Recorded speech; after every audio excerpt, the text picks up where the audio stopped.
Hi friends, இன்றைக்கி கடலை சட்னி எப்படி செய்யுதுன்னு பார்க்கலாம். நான் எப்போவுமே கடலை சட்னினா பொட்டுக்கல்லையும் வேர்க்கல்லையும் கலந்து தான் செய்வேன். நீங்களும் ஒரு டைம் ட்ரை பண்ணி பாருங்கள், சூப்பராக இருக்கும்.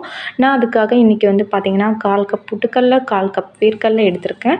இது கூட பார்த்திங்கன்னா 3 மிளகாய், 2 பச்சை மிளகாய், 1 வரமிளகாய், கொஞ்சமாக கொத்தமல்லி, 4 பல் பூண்டு, கொஞ்சமாக இஞ்சி, தேவையான அளவு உப்பு இதெல்லாம் சேர்த்துக்கோங்க. ஒரு 1/2 கப் அளவுக்கு கட் பண்ணின தேங்காய் சேர்த்துக்கோங்க. தேவையான அளவு தண்ணி ஊற்றி நல்லா நைஸாக அரைச்சிக்கோங்க. தேங்காய் சட்னி மாதிரி பார்த்திங்கன்னா கெட்டியாக அரைக்காதீங்க. கடலை சட்னி எப்போவுமே கொஞ்சம் லூஸாக அரைச்சிக்கோங்க. உங்களுக்கு காரம் அதிகமாக வேணும்னா இன்னும் 2 மிளகா சேர்த்து போட்டுக்கோங்க. பட் பச்சை மிளகாவும் காஞ்ச மிளகாவும் கலந்தே எப்பவும் சேர்த்துக்கோங்க, அதுதான் நல்லது.